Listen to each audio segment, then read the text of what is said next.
جو لوگ اللہ پر ایمان لائیں، کہیں کہ ہمارا رب اللہ ہے، پھر اس پر جم جائیں، ان پر فرشتوں کا نزول ہوتا ہے، نہ کوئی غم کرو نہ خوف، خوشیاں مناؤ جنت کی جس کا تم سے وعدہ کیا گیا تھا۔ اللہ کی ربوبیت پر اطمینان جب انسان کو ہو جاتا، میرا رب اللہ ہے، ربی اللہ، انسان کے لیے نہ کوئی کھٹکا، نہ کوئی خطرہ، نہ کوئی خوف، نہ کوئی حزن۔ جو کچھ ہو رہا ہے کس کے اذن سے ہو رہا ہے؟ اللہ کے اذن سے۔ اللہ کے اذن کے بغیر پتہ تک نہیں ہلتا۔ یہ کوئی اندھا بہرا مادہ نہیں ہے جس سے مجھے کوئی خوف ہو۔ اندھا بھینسا چلا آ رہا ہو، اس سے تو ڈرنے کا ہر انسان کو ڈرنا چاہیے، نہ معلوم کس کو ٹکر مار دے۔ لیکن نہیں، اس کائنات کو چلانے والا ایک سمیع و بصیر خدا ہے، وہ جو میرا دوست ہے، میرا ولی ہے۔ اللہ ولی الذین آمنوا یخرجہم من الظلمات الی النور۔ اللہ اہل ایمان کا ولی ہے، ساتھی ہے، پشت پناہ ہے، مددگار ہے، حمایتی ہے۔ بتائیے جسے یقین ہو جائے کہ اللہ میرا مددگار، اللہ میرا محافظ، اللہ میرا پشت پناہ، اللہ میرا حمایتی، اس کے لیے کوئی خوف ہوگا؟ اس سے کوئی ڈر ہوگا؟ میں مثال دیا کرتا ہوں ایک بہت سادہ، پنجاب کے دیہات کی۔ تو بڑا چودھری ہے اور کوئی غریب کسان ہے۔ اس غریب کسان کے جانوروں کو ہر وقت اندیشہ ہوگا چوری کا، کوئی میری بھینس کھول کر نہ لے جائے، کوئی میرا بیل کھول کر نہ لے جائے۔ لیکن جس کے بارے میں یہ سب کو معلوم ہو کہ وہ جو بڑا چودھری ہے وہ اس کا دوست ہے، اس کی بچیا کو کوئی خوف ہوگا؟ اس کی بھینس پر کوئی ہاتھ ڈالے گا؟ اسے کوئی اندیشہ ہوگا؟ نہیں۔ کیوں؟ کہ وہ بڑا چودھری، بڑا اس کا یہاں کا سردار، جاگیردار، سب کو معلوم ہے وہ میرا دوست ہے، کوئی میرے خلاف اقدام نہیں کر سکتا۔ اس دنیا میں یہ چھوٹی سی بات اگر آپ کے دلی اطمینان اور سکون کا باعث بن سکتی ہے تو ذرا تصور کیجئے۔ میں لفظ تصور استعمال کروں گا صرف اس لیے کہ اس کا ہم جس کو کہتے ہیں ادراک اور شعور کر نہیں سکتے، اگر کے ساتھ کر سکتے۔ اگر یقین ہو کہ اللہ میرا مددگار اور یقین ہو کہ اللہ ہر آن میرے ساتھ ہے، پھر کوئی خوف؟ کس کا خوف؟ کوئی شے اللہ سے بالا تر ہے؟ کوئی قوت اس سے زیادہ طاقتور ہے؟ کوئی اس کے ارادے کو بدلنے والا ہے؟ کوئی اس کی مشیت کے آڑے آنے والا ہے؟ یہی بات ہے جو حضور نے فرمائی۔ یہ ایمان کا حاصل ہے لب لباب، کہ دیکھو اچھی طرح اس بات کو ذہن نشین کر لو، اگر تمام انسان مل کر تمہیں کوئی نقصان پہنچانا چاہے نہیں پہنچا سکتے، مگر جو کچھ اللہ نے لکھ دیا ہو، اور تمام انسان مل کر تمہیں کوئی نفع پہنچانا چاہیں نہیں پہنچا سکتے، مگر وہ شے جو اللہ نے طے کر دی ہو۔ آپ پھر میں کہوں گا ذرا طاری کیجئے، اسے فرض کیجئے، اسے سوچئے۔ اگر اس حدیث پر ہمارا دل ٹھکا ہوا ہو تو کسی سے ڈر ہوگا؟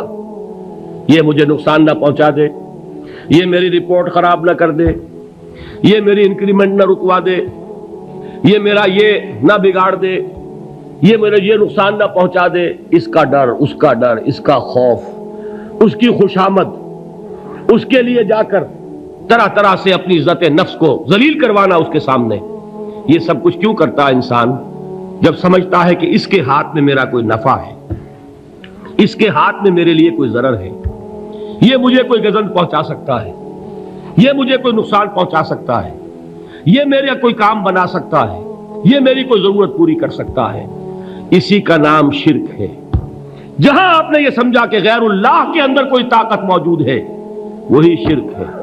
بتوں سے تجھ کو امیدیں، خدا سے نومیدی، مجھے بتا تو صحیح اور کافری کیا ہے؟ شرک تو یہ ہے۔ جس پر بھی تمہیں یہ خیال ہے، کلمہ ہے یہ کلمہ سوم، لا حول ولا قوت الا باللہ، ذرا اس پر دل کو کبھی اگر آپ تصور کریں، پھر فرض کریں، دل ٹھک جائے اس پر، کوئی طاقت نہیں۔ یہی بات تھی جو شیخ عبد القادر جیلانی رحمۃ اللہ علیہ نے اپنی وصیت میں اپنے بچے سے کہی. 11ویں دینے والے ہیں، لیکن حضرت شیخ عبد القادر جیلانی کی وصیت اور تعلیمات کو کتنے لوگ ہیں کہ جانتے ہو؟ یہ جن مقامات تک پہنچے ہیں وہ کس چیز کی بدولت پہنچے؟ انہوں نے جو پیغام دیا وہ کیا تھا؟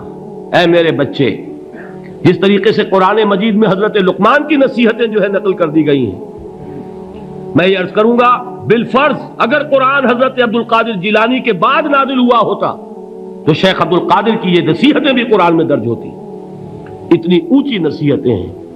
اے میرے بچے، اس حقیقت کو ذہن نشین کر لے، لا فاعل فی الحقیقت ولا مؤثر الا اللہ. اس کائنات میں نہ کوئی فاعل حقیقی ہے نہ مؤثر حقیقی ہے سوائے اللہ کے. کسی شے میں کوئی تاثیر نہیں اگر اللہ نہ چاہے. آگ جلا نہیں سکتی اگر اللہ نہ چاہے. پانی ڈبو نہیں سکتا اگر اللہ نہ چاہے. زہر ہلاک نہیں کر سکتا اگر اللہ نہ چاہے. کوئی چیز فائدہ نہیں پہنچا سکتی اگر اللہ نہ چاہے. تو در در پہ کیوں سر جھکاتے ہو؟ در در پر کیوں جبیں سائی کرتے ہو؟ سب کے سامنے کیوں ہاتھ پھیلاتے ہو؟ ایک اللہ سے مانگو، ایک اللہ کے سامنے زبین پر اپنی جبین رکھو. لا فاعل فی الحقیقت ولا مؤثر الا اللہ. نظر آتا ہے ہمیں کہ پانی پیاس بجھا دیتا ہے. پیاس بجھانے کی صلاحیت پانی میں نہیں ہے، اللہ کے اذن سے. کھانا بھوک مٹا دیتا ہے. بھوک مٹانے کی صلاحیت کھانے میں نہیں ہے، اذن رب میں ہے. دیکھیے یہی یقین تھا. حضرت موسیٰ علیہ السلام کا واقعہ یاد کیجئے. سامنے سمندر آ گیا ہے، قوم دیکھتی ہے پیچھے کہ گرد و غبار کا طوفان ہے.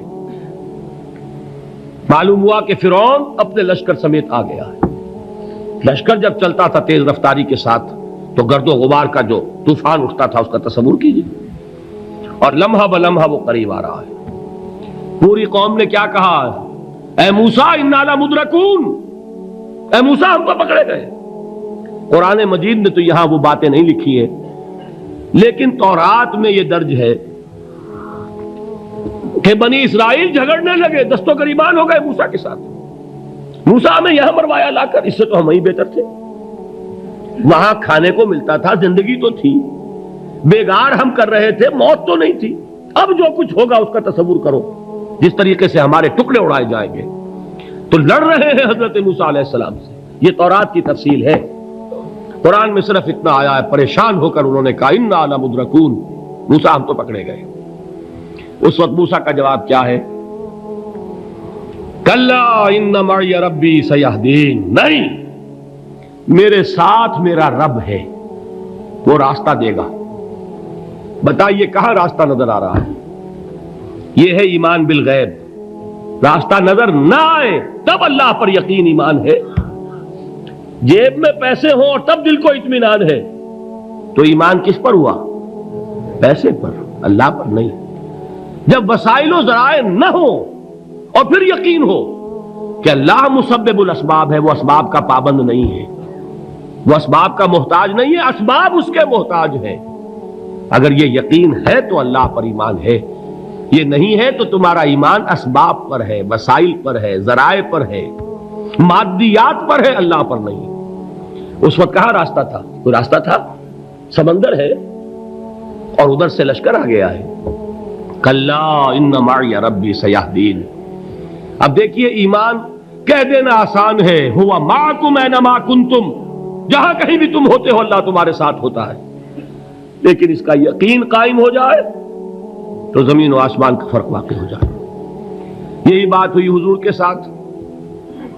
غار ہے، چھپے ہوئے ہیں محمد الرسول اللہ اور آپ کے وہ یار غار ابو بکر صدیق رضی اللہ تعالی عنہ. اقبال نے حضرت ابو بکر کی شان میں چند اشعار کہے صرف، لیکن واقعہ یہ ہے کہ بھاری بھاری نظموں پر اور قصیدوں پر بھاری ہے. طویل ترین نظمیں اور قصیدے ہوں ان پر بھاری ہے. ہمت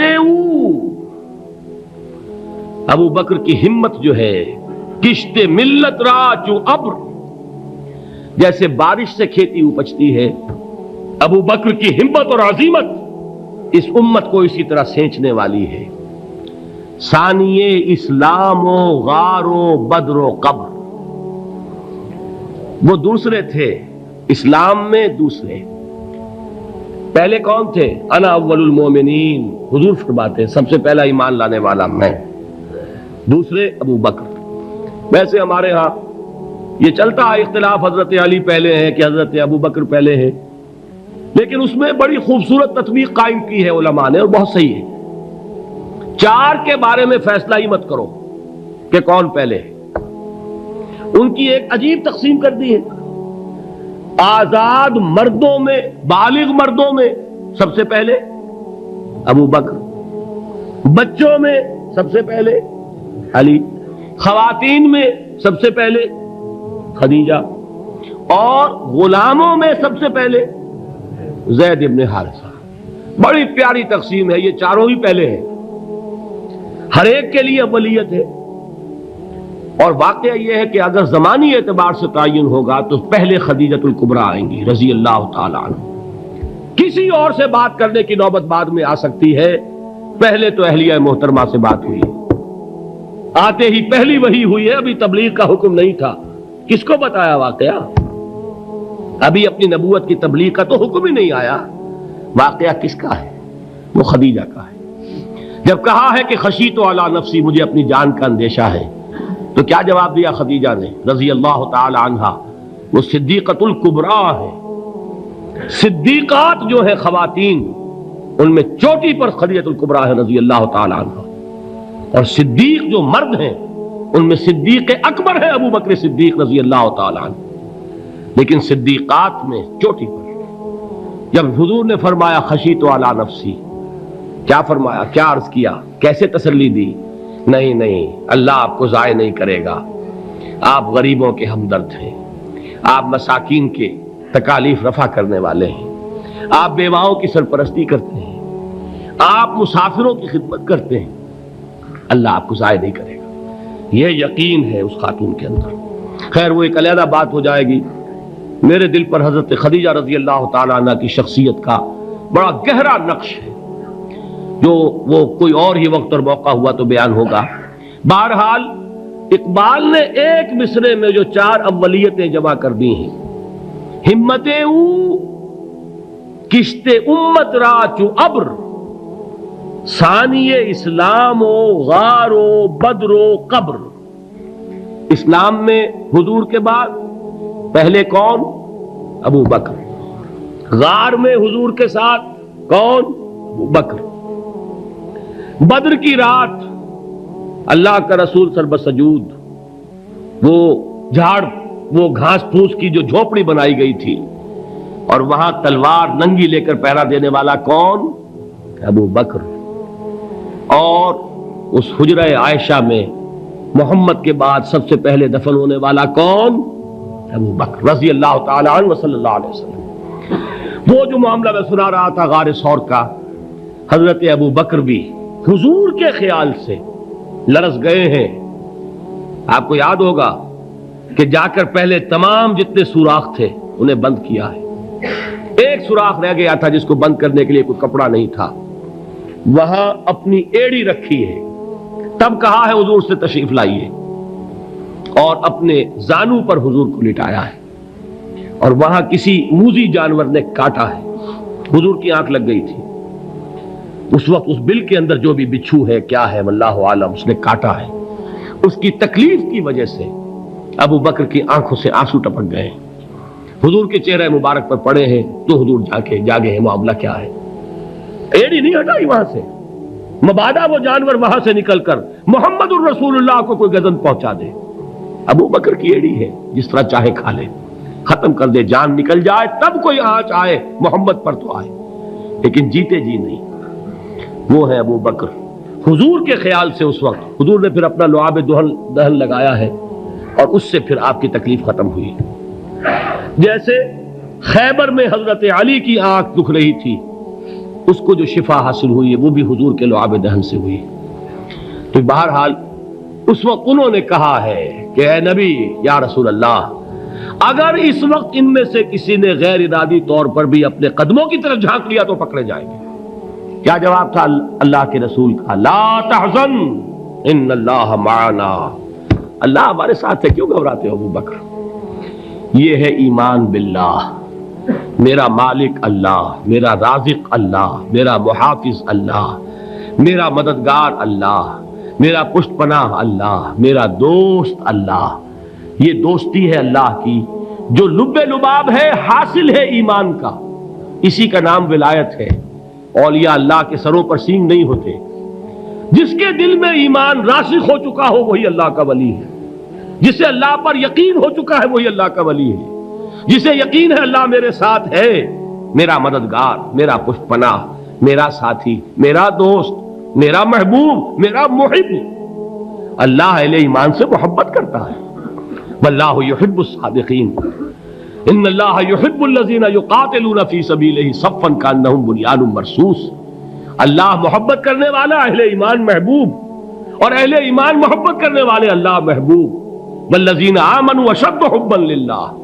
آپ تصور کیجئے جسے یہ رشتہ ایمان یا رشتہ ولایت حاصل ہو جائے، الا ان اولیاء اللہ لا خوف علیہم ولا هم یحزنون، آگاہ ہو جاؤ، اللہ کے دوستوں کے لیے نہ کوئی خوف ہے نہ کوئی حزن ہے۔